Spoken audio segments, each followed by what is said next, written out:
Sovereign gold bonds जो होते हैं वो one of the best investment माने जाते हैं, बेस्ट इंस्ट्रूमेंट माने जाते हैं गोल्ड के अंदर इन्वेस्ट करने के लिए। तो मैं आपको यही दिखाने जा रहा हूँ कि क्यों सोवेरियन गोल्ड बॉन्ड्स जो होते हैं वो फिजिकल गोल्ड के परचेज से बहुत ही बेटर होते हैं। तो सबसे पहला ये है कि सोवेरियन जो गोल्ड बॉन्ड्स होते हैं वो डिस्काउंट पे मिलते हैं। नाउ अभी डिस्काउंट क्या होता है, क्यों डिस्काउंट पर मिलते हैं? क्योंकि उसके दो रीज़न है। एक रीज़न ऐसा है कि ये जो गोल्ड बॉन्ड है ये इसके ऊपर कोई भी अगर आप फिजिकल गोल्ड परचेस करते हैं तो फिजिकल गोल्ड पर जो 3% जीएसटी लगता है प्लस मेकिंग चार्ज लगता है, जो कि 10 to 20% मेकिंग चार्जेस होते हैं फिजिकल गोल्ड पर। ये जो चार्जेस होते हैं ये सोवेरियन गोल्ड बॉन्ड पर नहीं होते हैं। तो ये सबसे बिगेस्ट एडवांटेज है, ये है physical bond versus sovereign gold bond के अंदर, कि सोवेरियन गोल्ड बॉन्ड के अंदर ये 3% जीएसटी और जो मेकिंग चार्ज जो कि रफली 10 to 12%, तो 10% तो रफली होते ही है, वो नहीं होते हैं। और सेकंड चीज़, ये जो लिस्टेड होते हैं एक्सचेंज पर वो 4 to 6% डिस्काउंट पर मिलते हैं अगर आप सेकेंडरी मार्केट में उसको एक्सचेंज के तौर पर लेते हैं। तो ये आपको डिस्काउंट मिल जाता है सोवेरियन गोल्ड बॉन्ड का। अनदर थिंग, इसका मेन इंपॉर्टेंट चीज़ ये है कि ये जो सोवेरियन गोल्ड बॉन्ड्स जो होते हैं इसका 8 years का मैच्योरिटी होता है। 8 years का मैच्योरिटी होता है, और अगर आप मैच्योरिटी पर जो विड्रॉ करते हैं तो उसके ऊपर आफ्टर 8 years के विड्रॉल के बाद नील कैपिटल गेन्स टैक्स लगता है। तो ये इसका one of the biggest advantage है कि nil capital gain tax on maturity and no GST and making charges as like of physical gold. तो ये बहुत ही अट्रैक्टिव इन्वेस्टमेंट हो जाता है।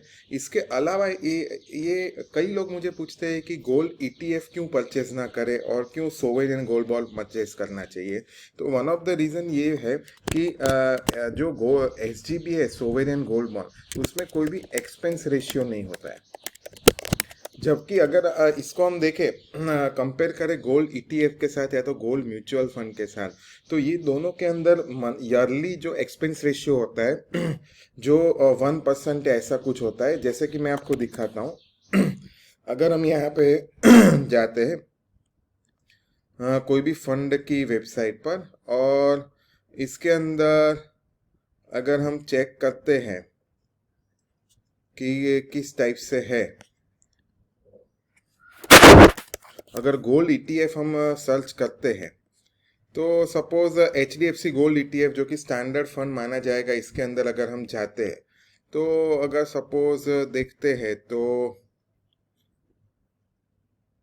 3700 करोड़ का एसेट्स है, और इसका जो एक्सपेंस रेशियो अगर माना जाएगा ये डिफरेंट जो गोल्ड फंड के, तो ये देखिए 0.60% 0.5%, 0.4%, 0.8%, तो रफली अराउंड 0.6% तो है। तो ये आपका रिटर्न खा जाता है। मतलब अगर 10 साल आप गोल्ड में इन्वेस्ट रहते हो तो 6% आपका एक्सपेंस रेशियो लगता है, क्योंकि वो जो गोल्ड ईटीएफ होते हैं उनको आपका फिजिकल गोल्ड होता है उसका कस्टडी करना होता है, उसको सिक्योरिटी में रखना होता है, उसका इंश्योरेंस लेना पड़ता है, लेन देन करना पड़ता है। तो ये जो एक्सपेंस रेशियो जो है वो कॉस्टली बना देता है गोल्ड ईटीएफ्स को। जबकि सोवेरियन गोल्ड बॉन्ड के अंदर अगर हम देखते हैं तो ऐसा कोई एक्सपेंस रेशियो नहीं होता है।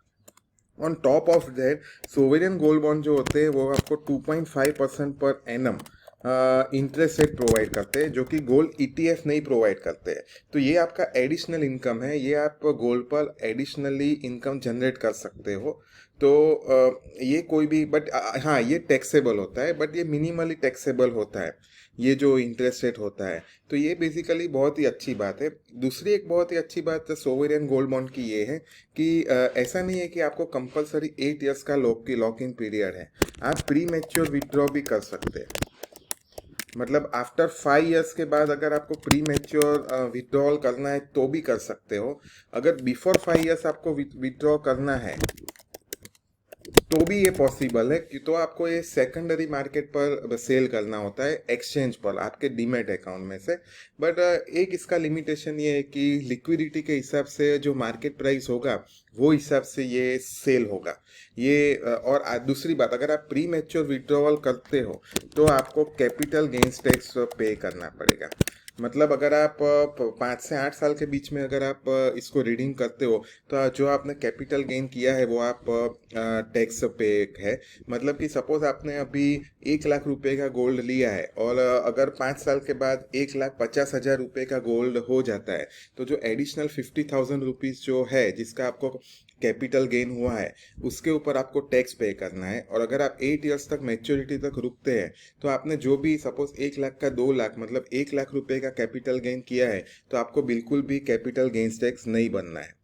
तो ये इसका बहुत ही अच्छा एडवांटेज है। इसके अलावा इसका एडवांटेज ये है कि ये जो सोवेरियन गोल्ड बॉन्ड होते हैं उसको लोन के लोन के लिए कोलेटरल पर भी लग सकते हैं। तो ये जितने एडवांटेज है मैंने आपको ये वीडियो में बताया, यही मेन रीज़न है कि फिजिकल गोल्ड के परचेस की वजह से सोवेरियन गोल्ड बॉन्ड लेना बहुत ही फायदे कारक है अगर आपका सोल पर्पस इन्वेस्टमेंट के लिए है। तो अगर इन गोल्ड में इन्वेस्टमेंट करना ही आपका पर्पस है तो ये सोवेरियन गोल्ड बॉन्ड ही सबसे बेस्ट इन्वेस्टमेंट माने जाएंगे।